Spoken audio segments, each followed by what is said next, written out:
Parliamentary Lok Sabha Hindi dictation शब्द 1600 गति 160 शब्द प्रति मिनट। डिक्टेशन स्टार्ट होगी 10 सेकंड बाद। 5 सेकंड।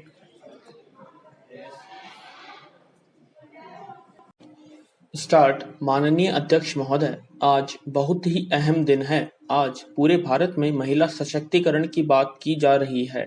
हमारे सामने की बेंच पर बैठी हमारी बहन ने बहुत अच्छी बात कही कि हर क्षेत्र में महिलाएं आगे हैं, फिर चाहे वह शिक्षा का क्षेत्र हो, खेल कूद का क्षेत्र हो, हिमालय की चोटी को फतह करने की बात हो या चंद्रमा पर जाने की, हर क्षेत्र में हर जगह महिलाएं पहुंच रही है। हम बार बार आरक्षण की बात कर रहे हैं। मैं चाहती हूं कि क्यों नहीं आज यहाँ जो माननीय सदस्य उपस्थित हैं वे इस महिला आरक्षण बिल को पास कर दें। मैं चाहती हूं कि जो सदस्य इसके पक्ष में हैं वे अपने हाथ उठाकर बताएं कि वे सब लोग पास करना चाहते हैं। यहाँ तो सभी माननीय सदस्य इस बिल को पास करना चाहते हैं। हमारे संविधान में महिलाओं को बराबर का अधिकार दिया गया है। जब संविधान हमें बराबर का अधिकार देता है और हम हर क्षेत्र में आगे हैं तो फिर यहाँ क्यों इस तरह की बात करते हैं कि विधानसभाओं तथा संसद के दोनों सदनों में महिलाओं को 33% आरक्षण दिया जाए। मैं आपके माध्यम से सभी से निवेदन करना चाहती हूं कि महिला आरक्षण दिवस के अवसर पर महिला आरक्षण बिल को पास करके महिलाओं को आरक्षण दिया जाए। दूसरी बात, मैं झारखंड की महिलाओं के संबंध में कहना चाहती हूं। आज झारखंड की महिलाएं जो पढ़ी लिखी हैं या जो नहीं पढ़ी लिखी हैं, आज सभी रोजगार की खेज में शहरों में जा रही है। चाहे वह कलकत्ता हो, दिल्ली हो या मुंबई हो, उनकी स्थिति बड़ी दयनीय है। मैं अनुरोध करना चाहूंगी कि उनके लिए कोई खास कार्यक्रम दिल्ली या भिन्न भिन्न शहरों में चलाया जाए, जिससे कि वे अपने लिए काम पा सके और अपनी जीविका चला सके। विराम। मैं महिला आरक्षण बिल के बारे में कुछ कहना चाहूंगी।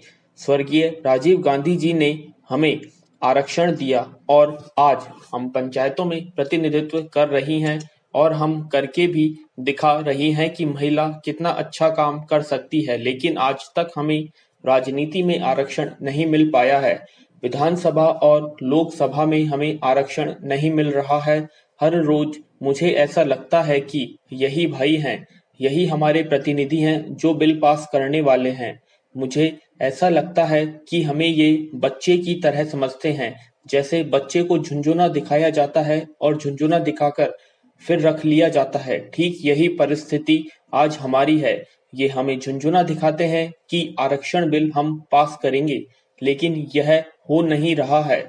इसके पीछे क्या कारण है? जरूर कुछ कठिनाइयां हैं। विचार विमर्श में हमारा मत नहीं मिल रहा है, तो हमें आपस में विचार विमर्श करके जो खामियां हैं उसको दूर करिए। महिलाओं का आरक्षण बिल यथाशीघ्र पास किया जाए। आज हम इसी को अपना सबसे बड़ा उपहार समझेंगे। महोदय, ईएसआई अस्पतालों की स्थिति बहुत दयनीय है। वहां श्रमिकों के कल्याण के लिए, उनकी चिकित्सा के लिए जो आधुनिक चिकित्सा यंत्र और उपस्कार उपलब्ध होने चाहिए वे नहीं है। ईएसआई अस्पतालों की जीर्ण शीर्ण टूटी फूटी अवस्था है। उनकी एक्सरे मशीन काम नहीं कर रही है और हार्ट के इलाज के लिए उन्हें दूसरी जगह रेफर कर दिया जाता है। ईएसआई अस्पतालों में डॉक्टरों और नर्सों का अभाव है।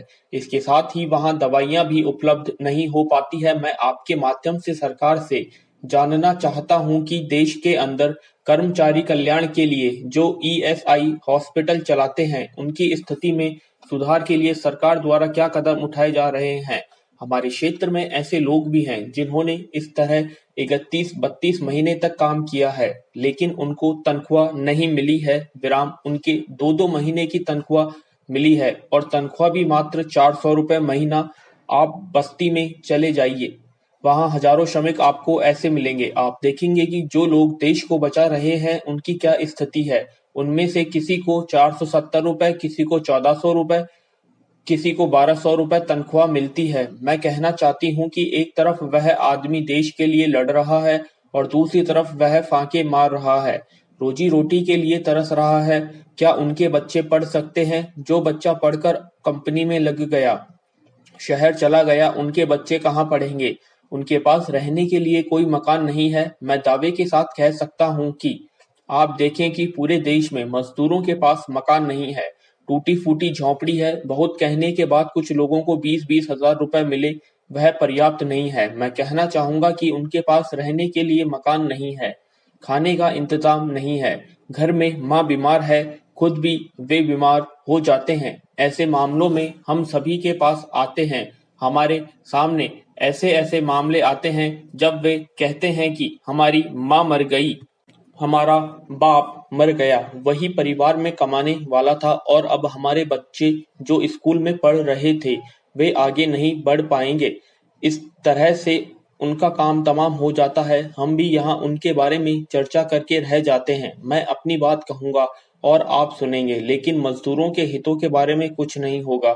मैंने अपनी आंखों से देखा है कि आज देश में मजदूरों की हालत बहुत खराब और दयनीय है। पैरा अध्यक्ष महोदय, दूसरी तरफ जो कश्मीर की सरकार है, वहां इतनी बड़ी घटना घटी है कि आतंकवादी जुलूस निकाल रहे हैं, भारत के खिलाफ नारे लगा रहे हैं, लेकिन वहां की सरकार चुप रही है। इसके पीछे क्या कारण है? और इस घटना के बाद केंद्र सरकार भी मौन रही है। केंद्र सरकार का इस पर कोई सकारात्मक बयान नहीं आ सका और अभी भी केंद्र सरकार मौन बैठी है। अखबारों में दिया गया है कि वहां 10 लोगों के विरुद्ध मुकदमा किया गया है।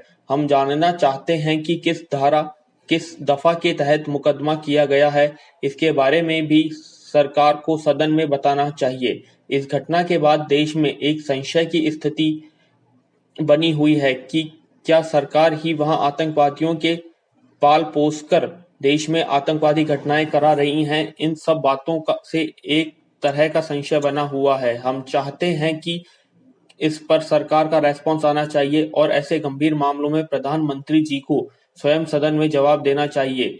हम आपसे निवेदन करते हैं कि आप सरकार को निर्देश दें कि सरकार इस मामले में सदन में जवाब दे। अभी माननीय सदस्य मल्होत्रा जी ने सवाल उठाया है, यह काफी संवेदनशील सवाल है। गिलानी के विषय में आज कोई नई बात सामने नहीं आ रही है। पहले एक दो बयान भारत के विरोध में और पाकिस्तान के पक्ष में आ चुके हैं। विराम।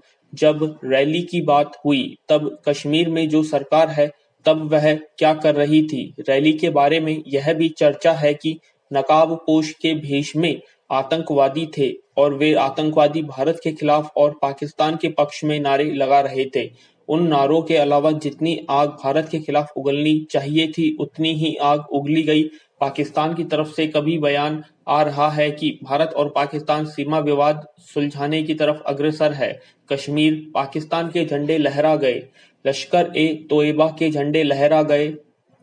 कश्मीर हिंदुस्तान का हिस्सा नहीं है, इसके बारे में खुले तौर पर भाषण दिए गए।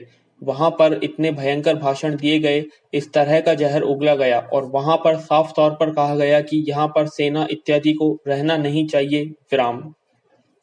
मुझे आश्चर्य है कि इसके बावजूद भी गिलानी के खिलाफ कोई कार्रवाई नहीं हुई। लश्कर ए तोयबा के लोग नकाब पहनकर वहां गए थे, लेकिन उनके खिलाफ कोई कार्रवाई नहीं हुई। उन्होंने वहां पाकिस्तान जिंदाबाद के नारे लगाए, हिंदुस्तान के खिलाफ जहर उगला, लेकिन इसके बावजूद भी किसी एक के खिलाफ केस दर्ज नहीं हुआ, किसी ने उनके खिलाफ कोई कार्रवाई नहीं की। विराम। यह हिंदुस्तान है या पाकिस्तान? यहाँ पाकिस्तान समर्थक नारे लगेंगे और सरकार इसे देखती रहेगी। यह मामूली बात नहीं है। अध्यक्ष महोदया, आपका बहुत बहुत धन्यवाद। यह जो मसला है यह 17% नौकरियों में आरक्षण का पूरक है। अगर पिछड़े वर्ग के बच्चे पढ़ लिख नहीं सकेंगे तो उनके लिए नौकरियों में जो 17% आरक्षण का प्रावधान है वहां तक नहीं पहुंच पाएंगे। इसलिए मूल चीज यह है कि उन्हें शिक्षित करके इस लायक बनाया जाए कि वे आगे चलकर नौकरी पा सकें। इसलिए संसद ने सर्वसम्मति से इस संबंध में संविधान के संशोधन किया था। विराम। यह बहुत ही गंभीर मामला है। ऐसा लगता है कि सत्ता पक्ष की सोच बहुत ही साधारण है, सामान्य व्यवहार। हम बहुत अधिक कानूनी बात पर नहीं जाना चाहते। अन्य पिछड़ा वर्ग के छात्रों को जो सुविधा देने की बात हो रही है, अगर इस वर्ष उन बच्चों को यह सुविधा नहीं मिलती है तो वास्तव में यह दुर्भाग्य होगा। हम चाहते हैं कि सरकार इस बात को बहुत गंभीरता से ले ताकि आपस में कोई विवाद न हो। जो एक सही नीति तय हुई है उसके हिसाब से हम लोग मिलकर काम करें और यह संदेश यहाँ से न जाए कि हम बटे हुए हैं। पूरा सदन इस विषय पर एक है, परंतु दुर्भाग्य है कि जिस ढंग से न्यायालय में हमें अपनी बात रखनी चाहिए थी उस ढंग से हम रख नहीं पाए विराम। हम चाहते हैं कि अति शीघ्र इसका फैसला किया जाए और इसे राजनीतिक मुद्दा न बनाया जाए विराम। मुझे ऐसा लगता है कि विराम। कैसी लगी आपको डिक्टेशन कमेंट बॉक्स में कमेंट करें और अगर आप हमारे चैनल पर नए हैं तो सब्सक्राइब करें और लाइक और शेयर करना ना भूलें।